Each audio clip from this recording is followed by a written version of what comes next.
히치하이크.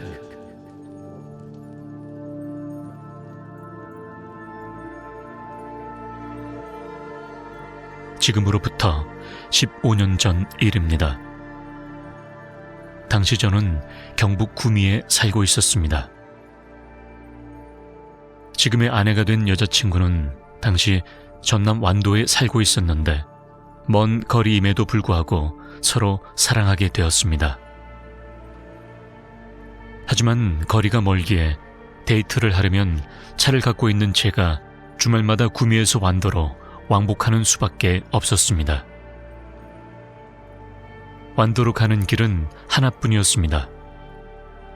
88 고속도로를 타고 광주, 나주, 해남을 거쳐 남창까지 가면 완도로 갈 수 있었습니다. 지금은 길이 새로 생겨서 많이 좋아졌지만 당시만 해도 나주만 벗어나면 완도까지 차 2대가 겨우 지나갈 수 있는 좁고 구불구불한 길이었습니다. 밤에는 조명이라곤 멀리서 보이는 인가의 희미한 불빛뿐, 가로등이 없이 왠지 모르게 으스스한 기분이 드는 길이었습니다. 그날은 여름 장마철이었습니다.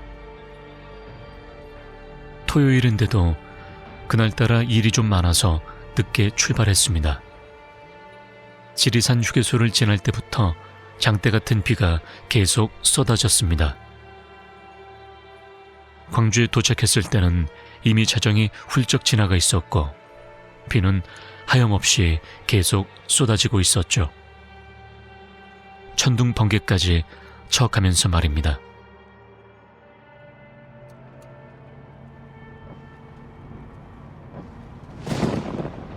어차피 날이 밝아야 그녀를 만날 수 있었기 때문에 서두를 이유가 없었습니다. 전 느긋하게 스쳐가는 풍경들을 즐겼습니다. 그녀가 사준 테이프를 들으면서 휘파람도 불러가면서 말이죠. 전 비가 오거나 눈이 오는 날씨를 좋아합니다. 그 학생인지 청년인지 잘 모르겠지만 어려 보였고 20살은 넘지 않아 보였으니까 그냥 학생이라고 하겠습니다. 그 학생을 만난 시간이 새벽 2시에서 3시쯤이라고 짐작됩니다. 시계를 보지 않았기 때문에 거리상으로 짐작만 할 뿐입니다. 13번 국도를 따라서 막 고개를 하나 넘고 있었는데 이 고개만 넘으면 해남이었습니다.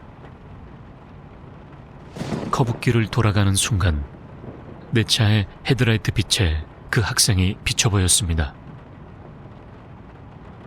우산도 없이 오는 비를 다 맞아가면서 태연히 손을 들더군요. 마치 택시를 잡듯이 말입니다. 너무도 자연스럽게 길가에 서서 말이죠. 이 시간에 이 산속에 폭우까지 쏟아지는데 별 미친놈이 다 있구나 하면서 그냥 지나쳤는데 스쳐 지나가면서 언뜻 본 그 학생의 눈빛이 그만 뇌리에 꽂히고 말았습니다. 정말 뭐라고 표현해야 할지 모르겠습니다만 그 짧은 순간에, 그것도 비까지 쏟아붓는 한밤중에 그 학생과 눈이 마주칠 수 있다니 지금 생각해봐도 의아할 따름이었습니다. 그 불쌍한 눈빛에 어차피 조금만 더 가면 해남인데 그냥 태워주자라는 마음으로 내키진 않았지만 차를 돌렸습니다. 전 그 학생이 해남에 가는 거라고 생각했고 그건 너무도 당연한 생각이었죠. 하지만 제 생각은 틀렸습니다. 그 학생은 스스럼 없이 조수석에 올라타더니 한마디 툭 던졌습니다. 땅끝마을로 가자는 것이었습니다.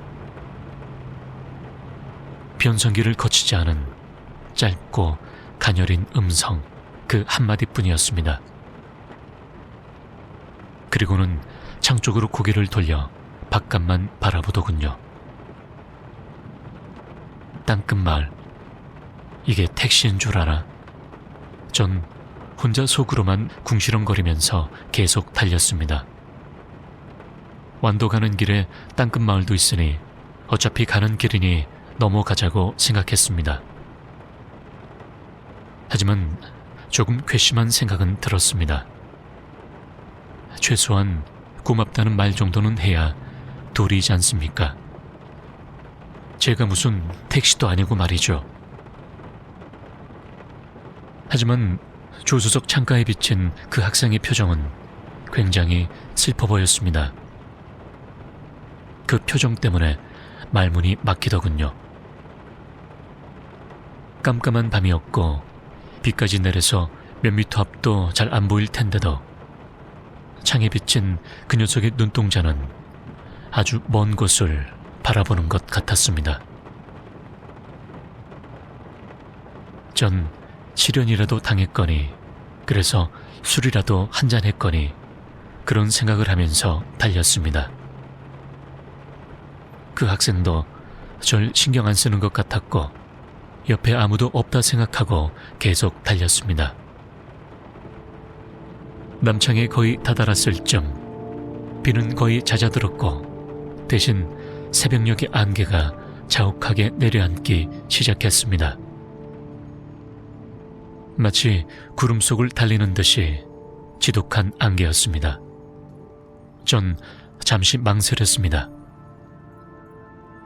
학생, 난 완도로 가야 하는데 어떡할 거냐고 물어봤습니다.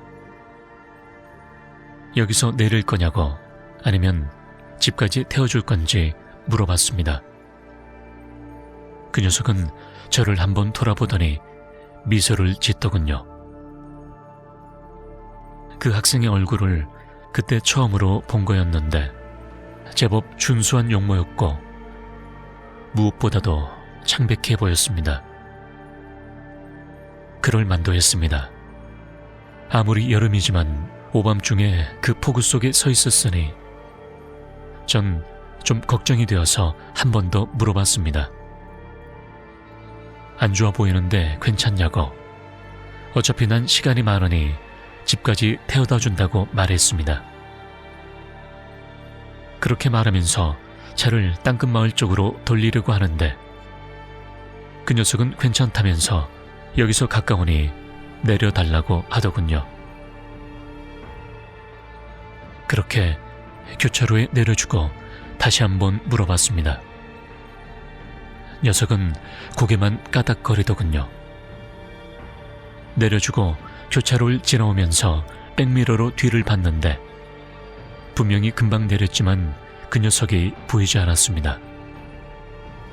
교차로를 건너서 차를 세우고는 내려서 건너편을 봤지만 역시 안 보이더군요. 자욱한 안개 때문에 바로 앞도 제대로 안 보이는 상황이어서 그게 이상하다고 생각하지 않았습니다. 내리자마자 뛰어갔겠지, 그렇게 생각하면서 서둘러 그곳을 떠났습니다. 그렇게 완도 읍내에 도착하니 새벽 5시가 되어가더군요.